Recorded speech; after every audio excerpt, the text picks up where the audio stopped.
Hello, नमस्कार सभी को। और आज का टॉपिक है अपना किरचॉफ लॉ। बहुत बार आया हुआ है, बहुत अच्छे से मतलब आपको पढ़ना चाहिए क्योंकि बहुत इंपॉर्टेंट है। 12th क्लास फिजिक्स सीबीएसई के हिसाब से या किसी भी बोर्ड के हिसाब से बहुत इंपॉर्टेंट टॉपिक है आपका किरचॉफ लॉ। एक्चुअल में किरचॉफ ने दो लॉ दिए थे, जिनमें से एक था आपका किरचॉफ करंट लॉ, KCL नाम से जाना जाता है, और दूसरा है आपका KVL किरचॉफ वोल्टेज लॉ।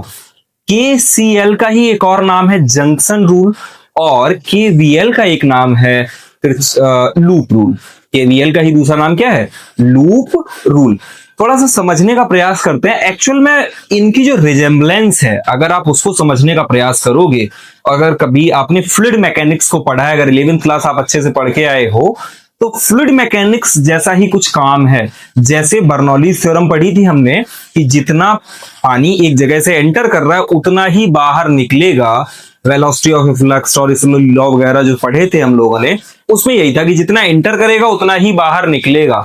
ऐसे ही पहला आपका अगर हमें समझना है किरचॉफ करंट लॉ को समझना है या किरचॉफ करंट रूल को समझना है, तो उसको ऐसे समझ सकते हैं। जैसे मान लेते हैं किसी एक जगह कोई एक जंक्शन हो, ऐसे बहुत सारे पॉइंट्स आके मिल रहे हो, कोई एक जंक्शन हो, इसमें बहुत सारे करंट्स हैं। इस जगह क्या मान सकते हैं हम कि बहुत सारे करंट्स इस जगह आ रहे हैं। तो करते क्या है, जैसे मान लेते हैं कोई एक करंट I1 हो, वो इधर अंदर आ रहा हो। करंट कौन सा हो? I1 हो, अंदर आ रहा हो। I2 को कोई हो, मान लेते हो बाहर जा रहा हो। I3 कोई करंट हो, फिर से अंदर आ रहा हो। ऐसा कुछ ले लेते हैं, बोले I4 भी अंदर ही आ रहा है, ऐसा बना लेते हैं। और अगर I5 है, वो बाहर जा रहा है, अगर ऐसा कुछ है, ऐसे मान लेते हैं 5 करंट है, उनके कारण एक जंक्शन बना, इसीलिए इसका नाम क्या है? Junction rule. उनके कारण मान लेते हैं यहां एक क्या बना? जंक्शन बना। तो उस जंक्शन पे कहा यह गया कि sum of the current entering at the junction are always equal to the sum of the currents leaving the junction, या एट एनी जंक्शन। उसी को क्या लिखा जा सकता है कि एट एनी जंक्शन। इतना सा भी रूल अगर आप लिख के आओगे ना, जो लोग फेल होने वाले होंगे या जिनके नंबर कम आ रहे होंगे, उनको इस पे नंबर मिल जाते हैं कि at any junction the sum of current is always equal to 0। Total जो करंट होगा वो क्या होगा? आपका 0 होगा। क्यों होगा? क्योंकि जैसे इधर ध्यान देना, I1 अंदर आ रहा है तो किसी एक को पॉजिटिव ले लो और किसी एक को आप निगेटिव ले लो। अंदर वाले आने वाले को पॉजिटिव ले लो, चाहे बाहर जाने वाले को पॉजिटिव ले लो, जो आपकी इच्छा करे। जैसे मान लेते हैं मैं क्या करता हूं कि जैसे ध्यान देना, लिखा जाए कि I1 माइनस I1 को मैंने पॉजिटिव लिया, अंदर जाने वाले को, बाहर जाने वाले को निगेटिव ले लिया, और फिर अंदर आ रहा है ये करंट, अंदर आने वाले को पॉजिटिव लिया I3, और फिर ये भी अंदर आ रहा है, ये भी प्लस I4, और माइनस ये I4, और ये फिर क्या? Minus I5 is always equal to 0। और होगा क्या कि I1 plus I3 plus I4 जो बराबर होंगे वो I2 प्लस I5 के होंगे। इतनी सी बात अगर हमें समझ में आ गई तो फिर ये होता है आपका किरचॉफ करंट लॉ और या जंक्शन रूल। इससे हालांकि कुछ ऐसा फर्दर प्रूफ नहीं होता है, या इसके लिए आपसे क्वेश्चंस ज्यादा नहीं पूछे जाते हैं बोर्ड एग्जाम्स में, पर पता होना चाहिए कि किसी भी जंक्शन पे जो करंट है वो क्या है? 0 है।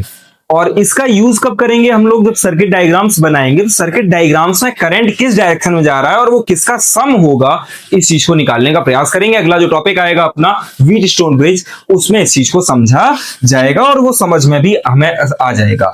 और दूसरा रूल है इनका, वैसे तो जो आपको स्टेटमेंट है मैं बोल दे रहा हूं, जिसको भी वो लिखना हो तो वो थोड़ा स्लो करके लिख लेगा उसका, कि at any junction the sum of current entering the junction is always equal to the sum of current leaving the junction. इतना आपको उसमें लिखना होता है। अगले की अगर हम बात करें, किरचॉफ वोल्टेज लॉ, या इसी को KVL बोला जाता है और इसी का नाम होता है लूप रूल। और ये सबसे इंपॉर्टेंट है, ये हर जगह लगता है और इसकी जरूरतें है। मैं आपको सबसे सिंपल तरीका बताऊंगा जिससे कि आप कहीं भी किरचॉफ वोल्टेज लॉ लगाओ जिसमें आपको दिक्कत ना हो, उस चीज को समझना। किरचॉफ वोल्टेज लॉ है क्या? एक्चुअली इन्होंने ये कहा किरचॉफ वोल्टेज लॉ में, जैसे करंट में कहा कि टोटल करंट क्या होगा? 0 होगा। ऐसे ही इसके लिए कहा कि जो टोटल वोल्टेज होगा, जो टोटल EMF होगा कहीं भी, वो हमेशा सम ऑफ वोल्टेज जो होगा वो हमेशा क्या होगा, जीरो होगा। सम ऑफ वोल्टेज या ईएमएफ आप कह सकते हो वो क्या होगा, जीरो होगा। कुल मिला के ऐसा इन्होंने कहा। इस चीज को जरा वेरीफाई करने का अगर हम प्रयास करें तो जैसे मान लेते हैं एक सर्किट लेने का प्रयास करते हैं। सर्किट का थोड़ा सा फिगर वैसा लगेगा आपको, जैसे मान लेते हैं ऐसे कुछ है, इसमें आपने एक रेजिस्टेंस लगा रखा है, इसमें आपने एक रेजिस्टेंस लगा लिया, फिर एक बैटरी लगाई, एक बैटरी लगाई इसमें, और ऐसे करके ये एक सर्किट बना, एक सर्किट बना। हमें पता है कि पॉजिटिव टर्मिनल के कारण क्या निकलेगा, इसमें करंट निकलेगा। पॉजिटिव टर्मिनल से करंट निकला, मान लेते हैं करंट आई निकला, इधर रेजिस्टेंस आर है, तो इधर अगर वोल्टेज हम ढूंढेंगे तो ओम्स लॉ लगाएंगे, V equals to I R, तो इधर का वोल्टेज क्या हो जाएगा, आई आर, इधर का वोल्टेज क्या हो जाएगा, आई आर। फर्दर इधर से घूम के फिर से आई करंट आ जाएगा जो इधर बैटरी में फिर से जाएगा। मान लेते हैं बैटरी का ईएमएफ जो है वो ई है, बैटरी का ईएमएफ क्या है, ई है। इंटरनल रेजिस्टेंस की बात अभी नहीं करते हैं, और इंटरनल रेजिस्टेंस इसमें काउंट किया भी नहीं जाता जब तक कि आपको बताया ना जाए, नहीं तो ईएमएफ ही लेके चलता है। अब इसको अगर हमें किरचॉफ वोल्टेज लॉ इसमें लगाना है तो ध्यान देना, क्या चीजें ध्यान रखनी है। आप एक काम करो, मेरे रूल्स की तरह मेरी तरीके से अगर आपने सीख लिया तो शायद कंफ्यूजन कम होगी। अगर बुक्स को उठाओगे, बहुत सारी चीजें हैं, अलग अलग जगह अलग अलग बताया गया है आपको, तो उनमें अंतर है। अंतर कोई खास नहीं है, मैं दोनों तरीके आपको बताऊंगा, उसमें लिखने का तरीका बदल दिया गया जिससे कंफ्यूजन बढ़ जाती है। मेरा सिंपल सा तरीका है उस चीज को समझना है क्या, कि हम ये करें कि इसमें मान लेते हैं, हम इसको ले लेते हैं ये क्लॉकवाइज, इसमें हम काउंट करने जा रहे हैं, इस चीज को हम क्लॉकवाइज अगर काउंट करने जा रहे हैं, और ये लूप है, मान लेते हैं ये ए बी सी डी, कोई ऐसा लूप है, ए बी सी डी ऐसा लूप है।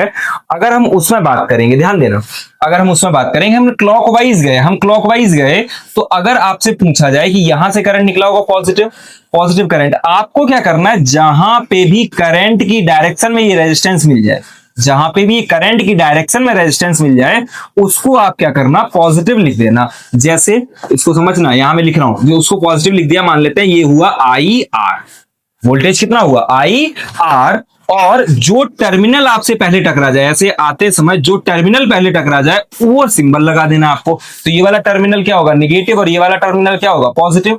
ये वाला टर्मिनल क्या होगा, पॉजिटिव। अगर हम क्लियर बात करें तो ये वाला टर्म आपका क्या होगा, पॉजिटिव। ये पॉजिटिव टर्मिनल और ये निगेटिव टर्मिनल, तो पहले कौन सा टर्मिनल टकराया, निगेटिव, तो आपको इसको minus E is equals to क्या, जीरो। फर्दर इसी को हम लिख सकते हैं कि E उस तरफ ले जाओ तो I R is equals to किसके बराबर आया, E के बराबर आया। इतनी सी बात समझ में आई। अगर हम ये ऐसा लूप ना लेके, ये वाली चीज को हम ऐसे ना लेके, ऐसे समझना, अगर हम इसको ऐसा ले लेते कि, अरे हट जा, अगर हम इसको ऐसा ले लेते, जैसे समझना, अगर हम इसको ऐसा ले लेते कि ये क्लॉकवाइज लिया था, अब हम इसको मान लेते हैं एंटी क्लॉक ले लें। अब हम कैसा ले लें, एंटी क्लॉक। समझना इस चीज को, एंटी क्लॉक, करंट की डायरेक्शन वही है, सेम जैसे जा रहा था।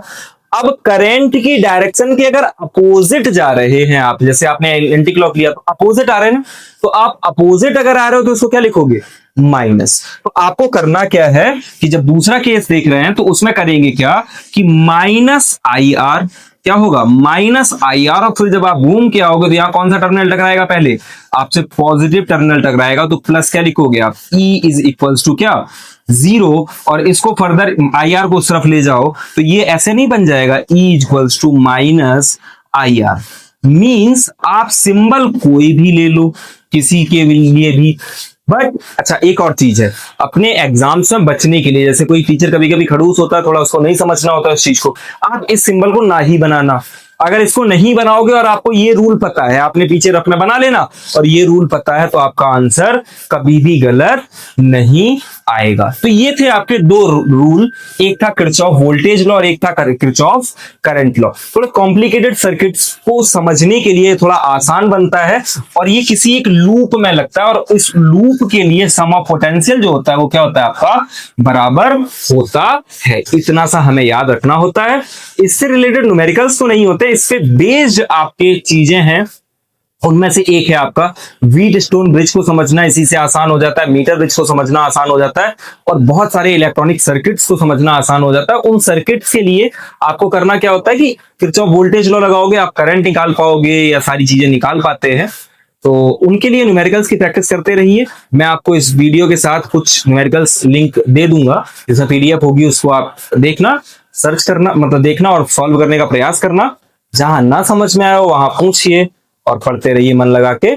चैनल को हो पाए तो सब्सक्राइब करिए, शेयर करिए, मेरा सपोर्ट करिए। Thank you.